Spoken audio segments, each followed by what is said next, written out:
আদম আলাইহিস সালাম বললেন, রুহু কবজ করতে আসছো মানে? আমি বাঁচবো তো 1000 বছর। কয় বছর? মালাকুল মাউত বললেন, না না, ওই যে আগের কথা স্মরণ করেন, আপনি 60 বছর দিয়া দিছিলেন। কয় না, আমি দেই নাই, আমি আরো বাঁচব। মানুষই শুধু জানতেন যে তিনি পৃথিবীতে কতদিন বাঁচবেন, সেটা হচ্ছে সাইয়েদনা আদম আলাইহিস সালাম। ওনাকে বলে দেওয়া হয়েছিল, উমরুকা আলফু সানা, তুমি পৃথিবীতে বাঁচবে 1000 বছর। কয় বছর? সাইয়েদনা আদমের সামনে অনেকগুলো রুহু রাখা হলো। সাইয়েদনা আদম বললেন, এরা কারা? আল্লাহ বললেন, এরা হচ্ছে নাসালুক, তোমার বংশধর, পৃথিবীতে তোমার পর এরা পৃথিবীতে আসবে। সাইয়েদনা আদম বললেন, আল্লাহ, ওই যে একটা রুহু দেখা যায়, এটার নাম কি? আল্লাহ বললেন, হাদা ইবনুকা দাউদ, এটা তোমার ছেলে দাউদ, সে দুনিয়াতে নবী হয়ে আসবে, তার ছেলে সুলাইমানও নবী হয়ে আসবে। সাইয়েদনা আদম বললেন, মাবুদ, আমার ছেলে দাউদের কত বছর হায়াত আপনি দিয়েছেন? আল্লাহ বললেন, 40 সানা, মাত্র 40 বছর, 4 ইয়ার্স, 40 বছর তোমার ছেলেটা বাঁচবে। ও আল্লাহ, আমি বাঁচবো কয় বছর? তুমি বাঁচবা 1000 বছর। সুবহানাল্লাহ। সাইয়েদনা আদম বললেন, মাবুদ, এত ফুটফুটে সুন্দর আমার ছেলে দাউদ, মাত্র 40 বছর দিলেন কেন? জিদ মিন উমরিহি, বাড়ায়া দেন। কি করেন? সুপারিশ করতেছে পোলার লাইগা। কে? বাবা। আল্লাহ, আপনি বাড়ায়া দেন। আল্লাহকে বাড়ানো যাবে না, লেখা হয়ে গেছে। রুফিআতিল আকলাম ওয়া জাফফাতিস সুহুফ, কলম তুলে নেওয়া হয়েছে আর কালি শুকায় গেছে, আর কিছু করা যাবে?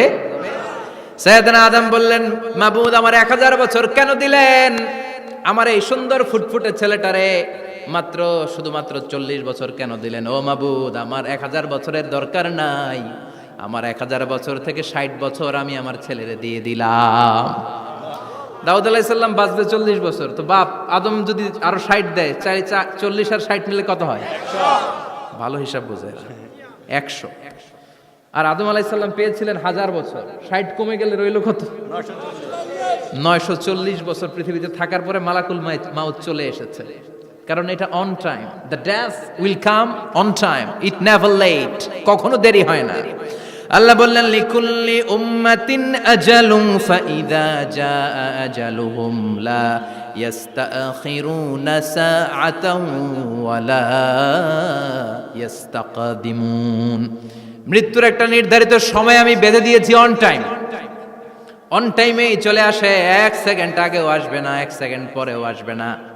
940 বছর বয়সে মালাকুল মাউত এসে হাজির, এসে বলল, জিইতু আন আকবাদা রূহাক, রূহ কবজ করতে আসছি।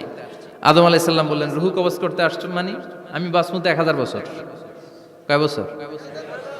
মালাকুল মাউত বললেন, না না, ওই যে আগের কথা স্মরণ করেন, আপনি 60 বছর দিয়া দিছিলেন। কয় না, আমি দেই নাই, আমি আরো বাঁচুম, আরো 60 বছর পাওনা আছি, আমি দেই নাই। মালাকুল মাউত বললেন, আপনি দিয়েছেন? আদম বলে, দেই নাই। মালাকুল মাউত বলে, আল্লাহ, ঘটনা দেখেন। দিয়া কয়, দেই নাই। আল্লাহ কয়, থাক, কথা কইস না, আয়া পড়। সুবহানাল্লাহ পড়েন। নাসিয়া আদম ফানাসিয়া বানু, ভুলে গেছেন উনি। আমরা ভুলে যাই, আমরা খেয়ে বলছি খাই নাই, নিছিলাম পকেটে, কয় নেই নাই। এরকম ডাকাইত আছে না নাই? নাসিয়া আদম ফানাসিয়া বানু, বিশ্বনবী বললেন, আদম ভুলেছে তো তার সন্তানরাও ভুলে যায়। জাহাদা আদম ফা জাহাদা যুররিয়াতু, আদম অস্বীকার করেছে, তার সন্তানরাও অস্বীকার করে। সেদিন থেকে আল কিতাব ওয়া শুহুদ, মানে লিখে রাখার সিস্টেম আর সাক্ষীর সিস্টেম চালু হয়েছে। সুবহানাল্লাহ পড়েন। সুবহানাল্লাহ। 940 বছর বয়সে মালাকুল মাউত এসে আদম আলাইহিস সালামের রূহ নিতে পারে নাই। উনি 1000 বছর যখন হয়েছে তখন এসে সাইয়েদনা আদম আলাইহিস সালামের রূহ কবজ করেছে। যেই দিন পৃথিবীর প্রথম মানব, প্রথম নবীর রূহ মালাকুল মাউত দুনিয়া এসে কবজ করেছে, ওই দিনটাও ছিল জুমাবার। সুবহানাল্লাহ।